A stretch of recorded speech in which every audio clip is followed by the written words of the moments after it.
Scheme बताया। देखिए, unified pension scheme new pension scheme से भी ज्यादा बदतर और खराब है, और ये देश के कर्मचारियों के साथ एक बहुत बड़ा धोखा है।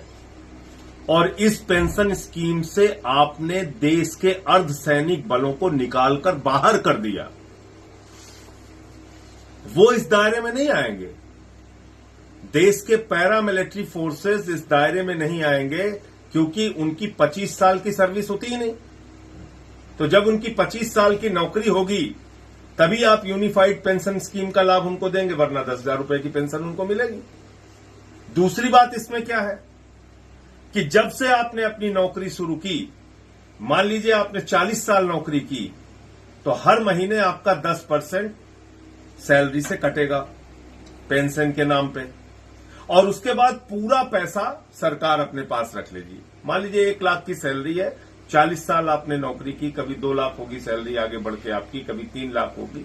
जितना पैसा आता है 10% के हिसाब से, वो पूरा का पूरा पैसा सरकार रख लेगी अपने पास। उसके बाद क्या करेंगे? अंतिम के 12 महीने जो हैं, उसका एवरेज निकालकर 6 महीने की तनख्वाह आपको कैश में दे देंगे, और फिर ये कह रहे हैं कि एवरेज सैलरी निकाल के आपको आधा पेंशन देंगे। पहले तो आपने एक बहुत बड़ा अमाउंट कर्मचारियों का मार लिया, लाखों रुपए जो अपनी पूरी जिंदगी में उनकी 10% कटौती के नाम पे इकट्ठा होगा।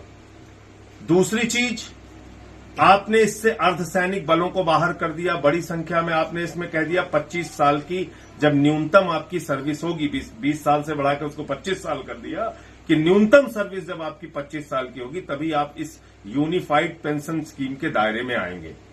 तो कुल मिलाकर ये एनपीएस से भी ज्यादा बदतर यूपीएस आया है, और देश के कर्मचारियों के साथ एक बहुत बड़ा धोखा मोदी सरकार ने किया है, जिसको इस देश के कर्मचारी समझते हैं, और इसका जवाब वो नहीं। आप लोग अभी भी ये मांग कर रहे हैं कि ओपीएस बहाल किया जाए। भाई, पुरानी पेंशन स्कीम बहाल करने में आपको क्या समस्या है? आप ओपीएस बहाल कीजिए, और उसमें जो सर्विस का टाइम पीरियड है पेंशन के लिए वो 20 साल है, वो 20 साल रखिए आप।